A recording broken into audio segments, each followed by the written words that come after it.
At the beginning of the semester, I'd asked you to purchase an engineering compass, graphics compass, and this is the point in the class where you're going to start to need to use that when we draw these operating circles. So I encourage you to pause the video and get yourself that compass. Now, what I want to talk about on these slides is what's called the operating circle. And operating circles have to do with plotting the reflection coefficient on a Smith chart. So just to remind you, if we have a transmission line with characteristic impedance Z0, and we connect that to some sort of load,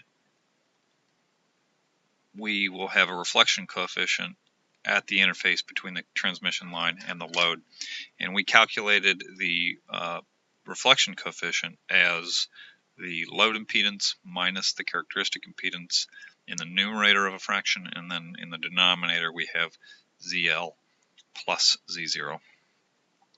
Well, on Smith charts, remember that we plot normalized quantities, so to plot a reflection coefficient on the Smith chart we have to normalize, and so remember we divide by Z0 to normalize. So if we were to divide both of these by Z0, we would divide numerator by Z0, and we would divide denominator by Z0. And we know that from the previous information on normalized impedance points, ZL divided by Z0, by definition, that's just normalized impedance. So that's Z minus 1 over Z plus 1. So we can plot a normalized reflection coefficient, or we can calculate a normalized reflection coefficient by taking the normalized impedance minus 1 and dividing that by normalized impedance plus 1. But how does this relate to the Smith chart? So let's say I plot an impedance point on the Smith chart. Here I've plotted point A, which in this example is 1 plus J2 is point A. If I were to draw a line from the center of the Smith chart, so the R equals 1 circle intersecting with the purely real line, if I were to plot the length of that line right there, the length of that line is the magnitude of the reflection coefficient. So you remember the reflection coefficient is a complex number with a magnitude and an angle, and the length of that line is just the magnitude of the reflection coefficient. And to measure the length, what I do is I take the length of this line and I project it down and onto this horizontal scale at the bottom of the Smith chart, and this scale is going to be labeled. The label is going to be magnitude of gamma, and so I've blown that scale up right here so you can see that it's a little blurry, but that is a magnitude of gamma is what that symbol is right there. And so I just measure the length of this line here, and then I plot it on this scale right here, and I read the value off of the scale. And for this example, you can repeat this on yours, but I get a magnitude of the reflection coefficient at the load of, a little bit more than 0.7, somewhere around there. So that's what I get there. And if I were to calculate normalized normalized reflection coefficient, I would get 1 plus J2 minus 1 over 1 plus J2 plus 1. So that's J2 over 2 plus J2.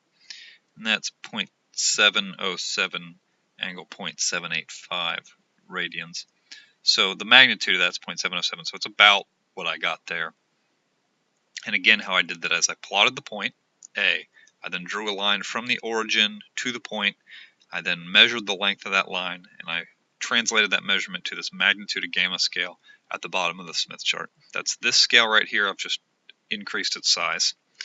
So if I take that same line that I drew to A and I extend it past the outer scaled rings of the Smith chart, I can determine the complete complex reflection coefficient. So the angle of the reflection coefficient is read where that extended line extends to the first outer scaled ring. So you see this scaled ring right here. And this ring, if you look at your scale chart or your Smith chart, it's going to be labeled angle of reflection coefficient.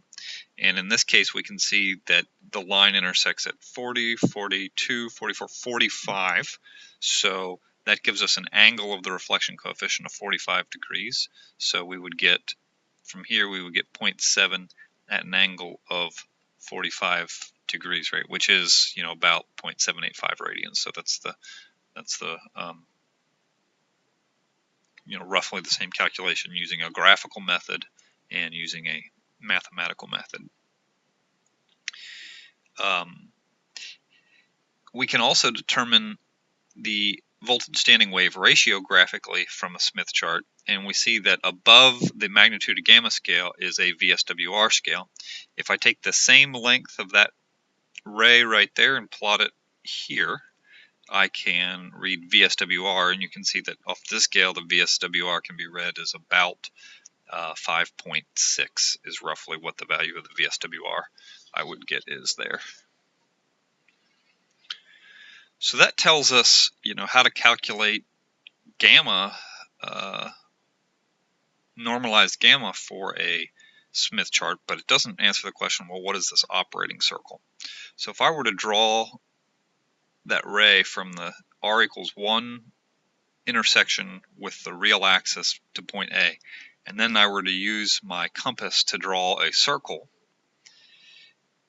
having the center of the circle centered at the middle of the real line, we create what's called an operating circle. In any line drawn on that operating circle, the length of that line from the center to the perimeter is going to be the same length, right? It's going to be the radius of that circle. And therefore the operating circle represents a set of points on the Smith chart that all have a fixed magnitude of the reflection coefficient. Remember, the reflection coefficient is just the length of this ray. So if I am stuck on this circle, if I limit my points to on this circle, they're all going to have the exact same magnitude of the reflection coefficient. The angle is going to change here, but the magnitude is going to stay the same. So to draw the operating circle, you just plot the impedance point on the Smith chart, and then you use your compass that you've got to draw this circle having a constant radius, right? Any point on the circle will have the same magnitude of the reflection coefficient as did point A. The angle of the reflection coefficient at any of these new points will not be the same. The VSWR can still be read from the plot. It's going to be the same. Another technique is the VSWR is also going to be the point where the operating circle intersects the real axis right here. So you can read the VSWR straight from the Smith chart without having to refer to the scales at the bottom by just looking at where the operating circle intersects the real axis there. So a neat little trick is that because y is equal to 1 over z, if I want to know what the admittance of point A is, I just need to rotate 180 degrees on the Smith chart. So by that, you just draw a straight line the other direction. And so if that's A, that point there is 1 over A. So it gives you an admittance. So the operating circle also gives you a handy way to determine what admittances are visually. Now, operating circles can be a little confusing, so I just want to do a short example. So we've got a transmission line, and it has a characteristic impedance of 50 ohms. And it's terminated in a 40 plus J70. So what we want to do is find the normalized admittance, the reflection coefficient, and the voltage standing wave ratio. So remember, the first thing to do is normalize your point. So lowercase z is equal to capital Z of the load divided by the characteristic impedance. That's 40 plus J70 divided by 50, which gives me a normalized impedance of 0.8 plus J 1.4.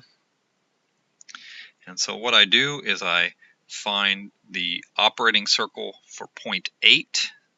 So remember that's going to be in this direction over here.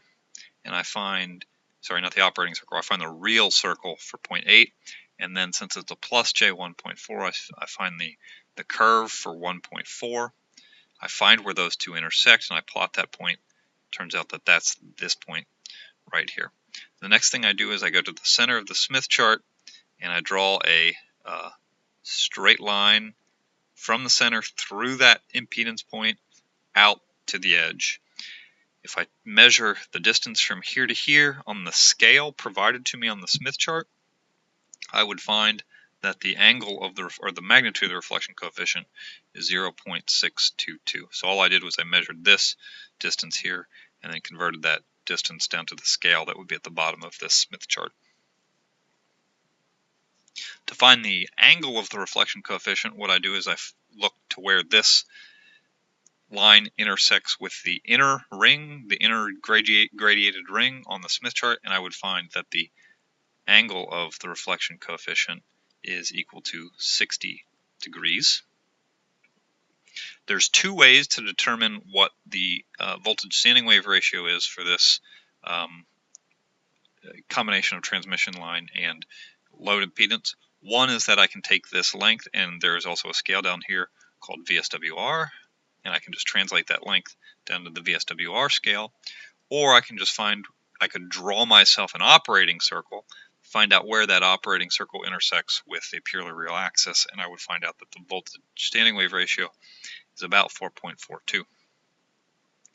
Finally, I want to use this operating circle to determine what the admittance of 40 plus J20 is.